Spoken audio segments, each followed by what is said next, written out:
नमस्कार साथियों, smart scholars YouTube channel में आपका स्वागत है। आज हम लोग ऐसे राज्य की उत्पत्ति के सिद्धांत पर चर्चा करेंगे जो कि सामाजिक समझौता या संविदा सिद्धांत के नाम से जाना जाता है। इसमें हम यह जानेंगे कि इस सामाजिक समझौते सिद्धांत का प्रतिपादन किन लोगों ने किया और यह सिद्धांत समझौते के आधार पर राज्य की उत्पत्ति को कैसे बतलाता है। चलिए इसकी हम लोग क्रमवार चर्चा करेंगे। तो राज्य की उत्पत्ति का जो सामाजिक समझौता सिद्धांत है, इसके प्रवर्तकों में हाब्स लॉक रूसो हैं।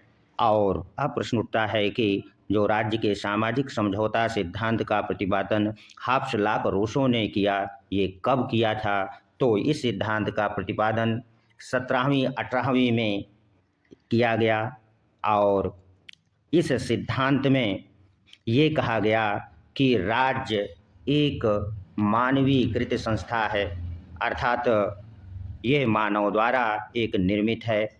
राज्य का निर्माण मानव ने किया है।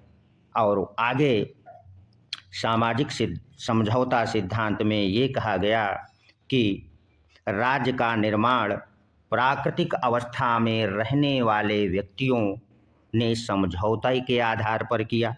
यहाँ आपका एक संशय हो सकता है कि प्राकृतिक अवस्था से क्या आशय है। तो प्राकृतिक अवस्था से आशय ये है कि प्राकृतिक अवस्था वह अवस्था थी जब ना तो कोई समाज था और ना कोई राज्य था और सभी व्यक्ति स्वच्छंद जीवन व्यतीत करते थे। और जब उन्हें यह प्राकृतिक अवस्था कष्टदायक प्रतीत हुई, अर्थात एक दूसरे के व्यवहार को प्रतिपादित करने के लिए कोई नियम कानून नहीं था, तो इन लोगों ने एक समझौते के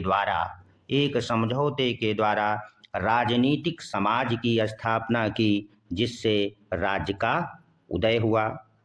अब हम ये जानेंगे कि जो राज्य की उत्पत्ति का सामाजिक समझौता सिद्धांत हाब्स लॉक रूसो ने दिया, ये किन पुस्तकों में देते हैं। तो हाब्स, जो कि इंग्लैंड के रहने वाले हैं, उनकी एक प्रसिद्ध पुस्तक है लेवियाथन, जो उन्होंने 1651 में लिखी थी। इस पुस्तक में उन्होंने अपने सामाजिक समझौते सिद्धांत का विवेचन करते हैं। इसी प्रकार लॉक की एक पुस्तक है टू ट्रीटीज ऑन गवर्नमेंट, अर्थात शासन पर 2 लेख नामक पुस्तक में उन्होंने अपने सामाजिक समझौते सिद्धांत का विवेचन किया है। तथा रूसो ने अपनी प्रसिद्ध पुस्तक सोशल कॉन्ट्रैक्ट, जिसको उन्होंने 1762 में लिखा था, उसमें उन्होंने सामाजिक समझौते के आधार पर राज्य की उत्पत्ति कैसे होती है को बतलाया है। यहाँ पर हम शार्ट रूप में सामाजिक समझौते के सिद्धांत का विवेचन कर रहे हैं। यदि आपको विस्तृत रूप से सामाजिक समझौते के सिद्धांत का विवेचन हाब्स लॉक और रूसो द्वारा कैसे किया गया है, तो वह आपको पश्चिमी विचारकों को जो हमने वीडियो बनाया है वहाँ से देखना होगा। और एक प्रश्न मुझे लगता है कि आपसे पूछा जा सकता है और कई बार पूछा है, और विद्यार्थियों के लिए बता देना मुझे उचित भी लगता है। यदि आपसे प्रश्न में यह सवाल पूछ लिया जाए कि राज्य की उत्पत्ति के जितने भी सिद्धांत प्रतिपादित हैं, उसमें सबसे अधिक विवादास्पद सिद्धांत किसे माना जाता है, तो क्या आप बता सकते हैं? यदि जानते हैं तो कोई बात नहीं, लेकिन हम आपको बता देना चाहते हैं कि सबसे अधिक राज्य की उत्पत्ति का जो विवादात्मक या विवादग्रस्त सिद्धांत है, वह है सामाजिक समझौता सिद्धांत। चलिए अब हम लोग इस सिद्धांत से बनने वाले संभावित प्रश्नों की भी चर्चा कर लें।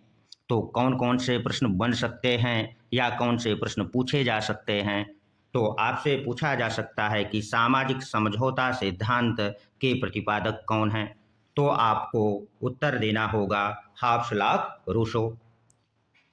दूसरा प्रश्न मुझे लगता है कि यह पूछा जा सकता है कि सामाजिक समझौता सिद्धांत किस शताब्दी में अधिक प्रचलित रहा? तो आपका उत्तर होगा 17वीं 18वीं शताब्दी में यह अत्यधिक लोकप्रिय रहा। और थोड़ा सा डीप में यदि पूछेगा तो आपसे पूछ सकता है कि हाब्स ने अपना सामाजिक समझौता सिद्धांत किस पुस्तक में दिया? तो लेवियाथन में। और लाक ने अपनी किस पुस्तक में दिया? तो टू ट्रीटीज ऑन गवर्नमेंट। और रूसो ने किस पुस्तक में दिया? तो सोशल कॉन्ट्रैक्ट में देते हैं। आशा करते हैं कि आप लोगों ने राज्य की उत्पत्ति के सामाजिक समझौते सिद्धांत को भली भांति समझ लिया होगा। और यदि यहाँ से कोई प्रश्न आपसे पूछा जाएगा तो आप गलत करके नहीं आएंगे। धन्यवाद। मिलते हैं अगले वीडियो में। अगला वीडियो जो हमारा होगा वो राज्य की उत्पत्ति का ऐतिहासिक व विकासवादी सिद्धांत।